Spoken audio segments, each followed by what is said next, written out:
Assalamualaikum warahmatullahi wabarakatuh.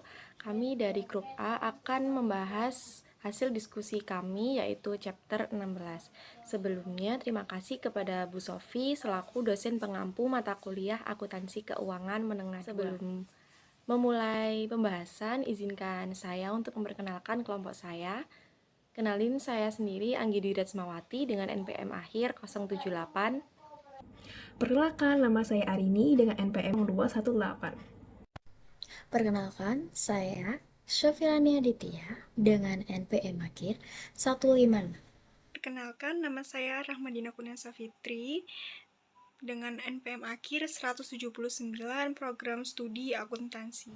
Untuk pembahasan yang pertama yaitu ada P16.2, yakni soalnya prepare the necessary journal entries in 2021 when the share option plan was adopted in 2022, when option were granted in 2023, when option lapsed, and in 2024 when option were exercised. Journal in 2021 is no journal entry will be recorded at the time the share option plan was adopted. However, a memorandum entry in the journal might be made on November 30, 2021, indicating that a share option plan had authorized the future granting to officers of options to buy 70,000 shares of $5 per value common stock at $9 a share. Journal in 2022 pada tanggal 2 Januari yaitu no entry, lalu untuk tanggal 31 Desember itu compensation expense-nya 88.000, share premium share options-nya itu juga 88.000 dari 22.000 dikali dengan $4. Next, journal in 2023 December 31 itu compensation expense-nya 80.000, share premium share options-nya 80.000 itu dari 20.000 kali dengan $4.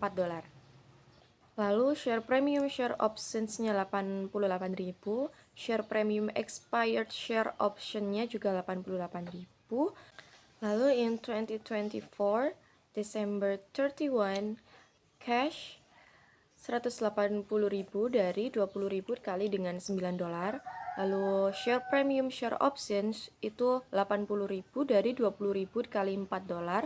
Lalu share capital ordinary itu 100.000 dari 20.000 kali dengan $5. Lalu share premium ordinary 160.000 itu dari penjumlahan 180.000 ditambah dengan 80.000 lalu dikurangi dengan 100.000, maka hasilnya 160.000. Oke, soal selanjutnya adalah P16.4. Ada dua instruksi, kita hitung yang A. Yang A disuruh menghitung basic earnings per share.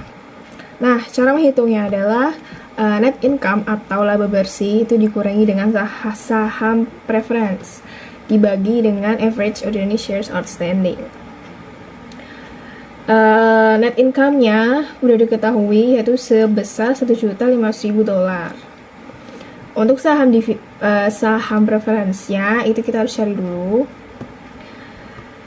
Di financial position itu diketahui share capital preference-nya sebesar $1.250.000.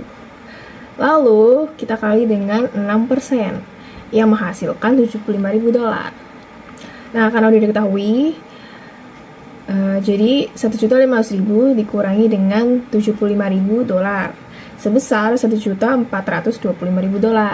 Lalu dibagi dengan average ordinary shares outstanding yang udah diketahui juga sebesar $1.000.000. Yang hasilnya adalah $1.43 per share. Kayak gitu. Nah, untuk yang B akan jelaskan oleh rekan saya. Baik, jadi di sini saya akan melanjutkan penjelasan mengenai Fitzgerald Pharmaceutical Industry bagian dilutive earning per share. Tadi kan yang di A sudah dipaparkan bahwa basic earning per share seperti itu. Jadi di sini untuk dilutive earning per share sendiri itu ada rumusnya. Nah, rumusnya sendiri itu net income dikurangi preferred dividends ditambah bunganya, tapi udah include sama net of tax. Lalu mereka semua dibagi sama weighted number of outstanding ditambah dividen common share. Nah, yang pertama-tama kita mencari interest of tax-nya dulu. Yang dimana tadi kan sudah diketahui tarif pajaknya itu 40%. Nah, 450.000 dikali 1 min, jadi totalnya itu 270.000. Lalu yang kedua itu kita nyari share assume to be issue, yang dimana udah tertera di soal kalau 50 share of common stock with 1.000 bonds atau kutang obligasi. Nah, rumusnya itu 5 juta tadi dibagi 1000 dikali 50, totalnya itu 250.000. Lalu yang ketiga kita nyari increase outstanding share. Nah, hasil pelaksanaannya ini 15 dikali 200.000, totalnya 3 juta. Lalu diketahui juga saham yang diterbitkan itu 200.000, saham yang dibeli itu 3 juta dibagi 20, totalnya jadi 150.000. Lalu yang terakhir jumlah saham yang beredar adalah 50.000. Nah, semuanya lalu dimasukkan ke rumus. Akhirnya ketemu net income itu tadi dimasukin 1.500.000, preferred dividends-nya 75.000, lalu interest net of tax-nya itu hasil totalnya 450.000 dikali 0,60, karena tadi 1 dikurangi 0,40 itu hasilnya 0,60. Dan kenapa 0,40? Karena udah aku rubah ke desimal. Tadi awalnya kan persen, tapi aku rubah ke desimal, lalu dibagi sama 1 juta dari weighted number of outstanding sama ditambah dilutive common share-nya 250.000 ditambah 50.000, totalnya jadi 1.655.000 dibagi 1.300.000 jadi 1,30. Jadi, saya di sini akan membahas tentang soal dari P16.6 yang dimana kita disuruh mencari determine the number of share used to compute basic earning per share for the year untuk tahun berakhir pada Desember 31, 2023. Lalu yang kedua, kita suruh mencari determine the number of share used to compute below C. Lalu yang ketiga, kita disuruh mencari compute the numerator in the basic earning per share calculation for the year end Desember 31, 2023. Nah, dari soal ini udah terdapat beberapa clue nih. Ya, jadi kita langsung aja ke soal ke jawaban. Pada yang A, itu jumlah saham yang digunakan untuk menghitung laba dasar per saham adalah 4.951.000 dan itu didapat dari berikut. Nah, pada peristiwa days outstanding, share outstanding, restatement, fraction of years, dan week share.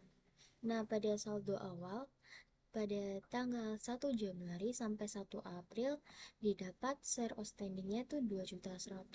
Nah, 2.100.000 ini didapat dari 2 juta yang dimana pada tanggal 31 Desember 2022 terdapat 2 juta lembar saham.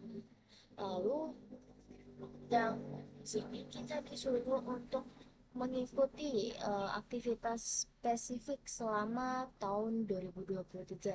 Nah, pada Januari ini ada 5% saham biasa dividennya atau yang telah diterbitkan. Jadi kita tinggal tambah aja nih, 2 juta ditambah 5%, ya jadinya 2.100.000.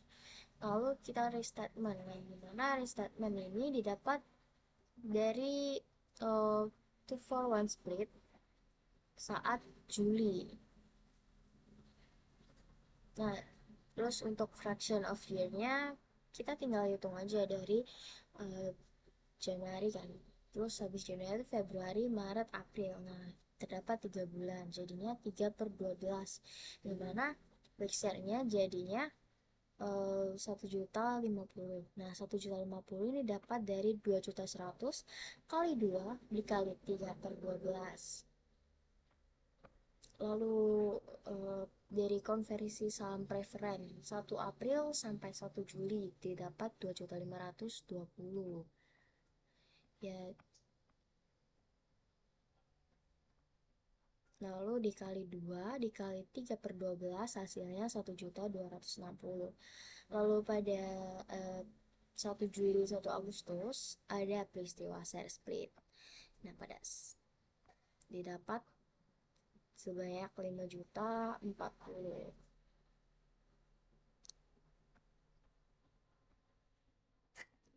Nah, itu karena cuma 1 bulan, jadi dihitungnya 1/12, dimana mendapatkan hasil 420.000.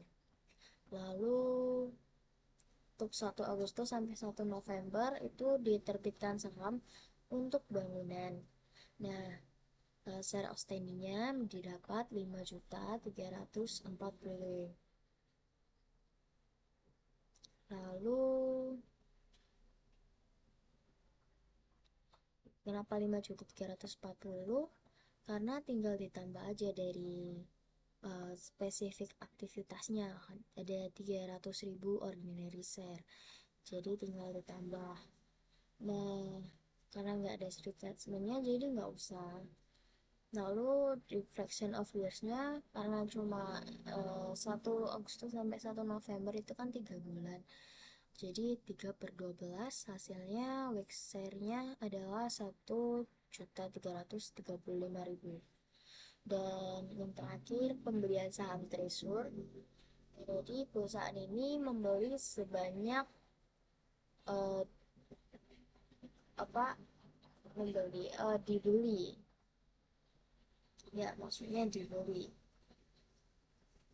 sebanyak 24 lembar, jadinya tinggal 5.316, dimana itu masanya adalah 2 bulan, jadi 2/12, 5.316 dikali 2 juta dikali 2/12 yang jadinya 886. Dan untuk totalnya adalah 4.951. Jadi yang B ini adalah jumlah saham yang digunakan untuk menghitung laba per saham dilusi. Nah, hasil yang didapat itu 5.791.000.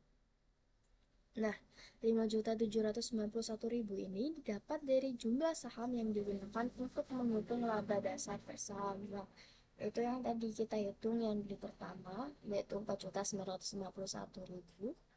Lalu saham preferensi yang dapat dikonversi masih beredar. Jadi 300.000 dikali, nah 300.000 ini dari tanggal Agustus ini ya. Nah, dikali 2 dari share splitnya tadi. Lalu dikali 1,05. Dan hasilnya 630.000. Lalu ada saham preferen yang dapat dikonversi pada konversi. Nah, itu 400.000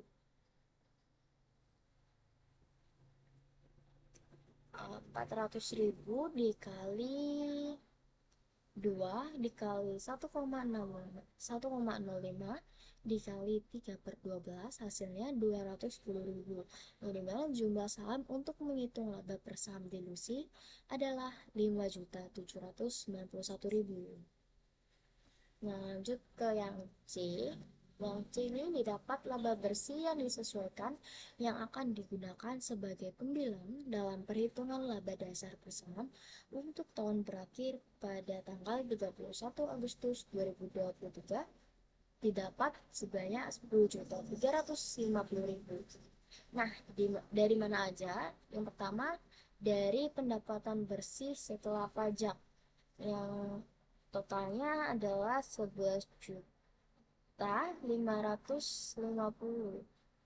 Lalu dikurang dengan dividen saham preference. Pada 31 Maret terdapat 700 lembar dikali 0,75, hasilnya adalah 525.000.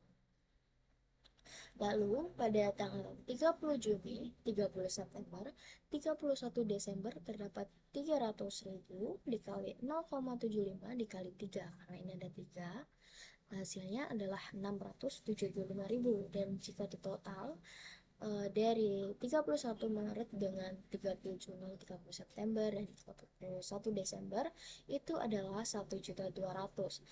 Nah, pendapatan bersih yang disesuaikan adalah 11.550 dikurang dengan 1.200.000 dan hasilnya adalah 10.350. Sekian pemaparan pembahasan chapter 16 dari kami. Kami mohon maaf apabila terdapat kesalahan dalam penjelasan kami. Dan sekian pemaparan dari kami. Wassalamualaikum warahmatullahi wabarakatuh.